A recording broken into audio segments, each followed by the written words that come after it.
Today we'll be covering real estate in what I like to call new Darth Vader style. Basically a list of things that you should not be doing. So a Ponzi scheme. What's a Ponzi scheme? Go check Ponzi. It's when you use the principal from new investors to pay off the interest of your old investors. And of course, a little cut for yourself. And this can keep going as long as you find exponentially more investors until you run out of people because the world is finite. And yeah, one of the most famous examples is Bernie Madoff. Because he promised relatively low returns, he was able to keep this thing going for quite a while. If something is too good to be true, it's usually not. Now, pyramid businesses are not Ponzi schemes, although they share some similarities. Pyramid businesses, they're business enterprises where the main way that you make money is to recruit others into your organization. In other words, the people at the bottom of the pyramid lose and the people at the top tend to win.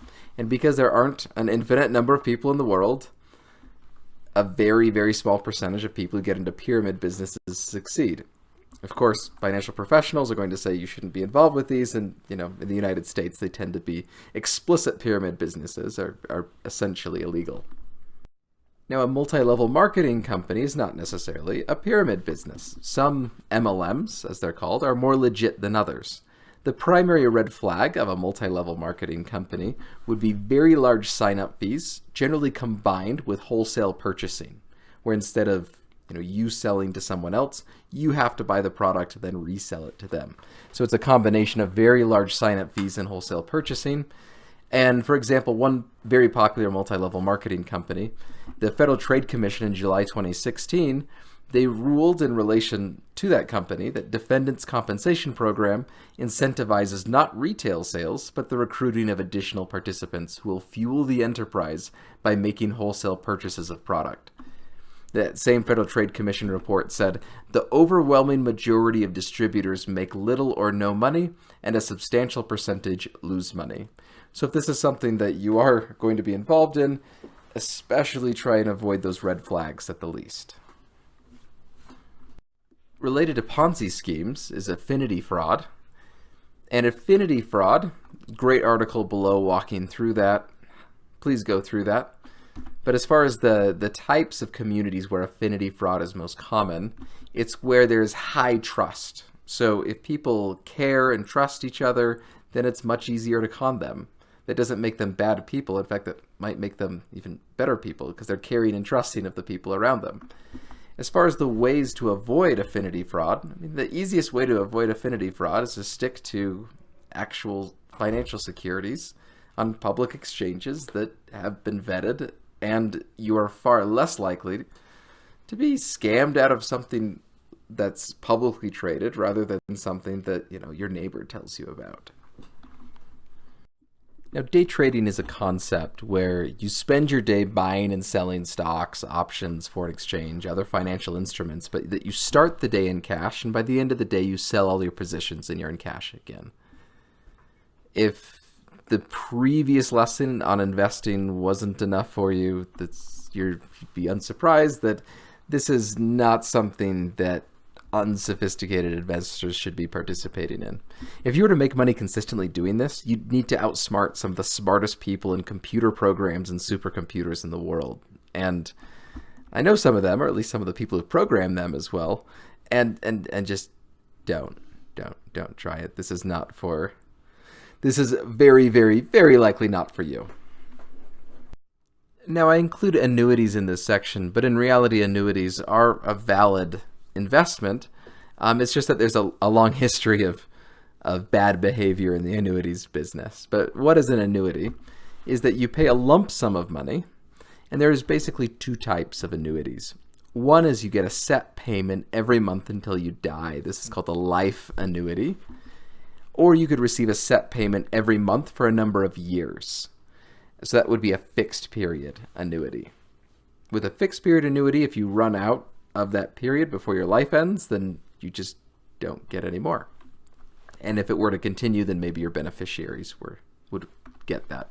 And one way to think about annuities is that it can act like a whole lot like whole life insurance, and that there's there are quite a few fees involved with annuities, and they tend to make sense only in like certain circumstances. Now, for some people, they can be a good, what we've discussed previously, that central banker of the soul, because you are not trusting future self. Or, for example, like a wealthy family member will sometimes buy these instead of granting an inheritance to make sure that they're well taken care of, and that this person doesn't need to, say, manage these assets. They're just going to get a check every month, which can make sense. So again, it's like whole life insurance. You should really do your homework before considering buying an annuity, and it's generally in very specific circumstances where they make the most sense. Now, a quick aside on real estate investing. We're not going to go over exactly all the ins and outs of successful real estate investing. This is not the course for it. But I more wanted to give you a feel for the right type of mindset and perspective and approach if you are considering real estate investing. So what is real estate? You should know this. It's land or buildings. And there's a difference between this direct and indirect investing in real estate. So the indirect form are basically you are investing in something else that's kind of managing the real estate. So it's like you're investing in a company, like stock in a company. And then they manage all the real estate investing. And the rest of the comments is really directed at real estate investing, because the indirect form is just very similar to what we've already discussed with just investing in general in stocks. And this article from Mr. Money Mustache is highly, highly recommended. I've talked to a lot of people within real estate, and this article is kind of the best condensed version as far as the right perspective and approach to take to real estate investing. And one of the key lines that I've heard over and over from professionals and also in this article is that you can tell who the new people are because they use words like passive income, when really this takes an incredible amount of work. And if you end up hiring other people, like, I want passive income, so I'm just going to hire someone else to do the work for me, what happens a lot of the time, you end up with similar or even lower returns than you'd get if you had just put your money in the stock market.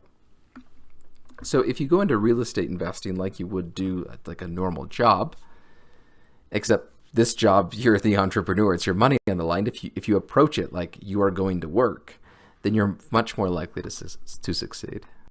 So these next two slides are a combination of some advice from Mr. Money Mustache and from some people that I've interviewed in the past. So let's say you are ready to begin a part-time job on top of everything else you're doing in your life. Well, let's hop into real estate investment. Kind of the first step is generally to save up for a down payment on a house. It's usually 20% of the value. And a piece of consistent advice that I've heard is that you need to be very picky about this first investment that you're doing. Like once you're already in, if something kind of goes mediocre or just a little bit bad, that's fine if it's your third or fourth one. But your very first one, you need to get it done right. Some people, if they have access to a large cash reserve or a massive line of credit, they'll go down the path of auctions. But like we've said in the past, auctions are risky. You do need to know what you're doing, so that might not be the best place to cut your teeth. As a part of this process, you're going to be doing some investigating and creating, these financial statements and really understand this cap rate concept to find the right investment for you. The next step is to find the right tenants, because the wrong tenants can cost you hundreds of hours of your life and thousands of dollars.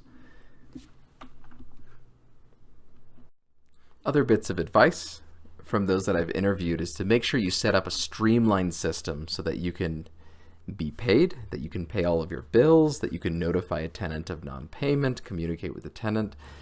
All of that needs to be streamlined into one seamless process. So this is not consuming a lot, like just the month-to-month things that occur every single month that should be occurring in the same way aren't consuming a lot of your thought process, so you can focus on continuing to grow and to do better. So if it's not streamlined, if you own more than one or two rentals, it's just going to consume all your time and you're going to be miserable.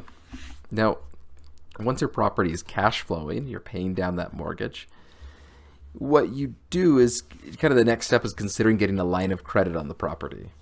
And you use that line of credit in order to purchase the next rental. So you have to be careful on your debt levels. A lot of people kind of got in over their heads And then when the crash happened in 2008, they ended up losing everything because they had lots and lots of debt, and they were saying, oh, I can get another property if I just borrow more money. And if someone's willing to lend me money, then this must be a good idea. And that wasn't the case. But as far as kind of the key takeaways, lots of people do this. I love talking to people who've done this for 20 or 30 years. And, for them, when you talk to them, it's like, yeah, I did this part-time job for 30 years. I ended up with millions in equity. And some of them like do the calculations and they're like, yeah, it's kind of like I worked for 30 years doing this, and it was kind of like earning $35 or $40 an hour. And I reinvested that money, and that's essentially, my retirement. So it's interesting. For some people, it's not for others.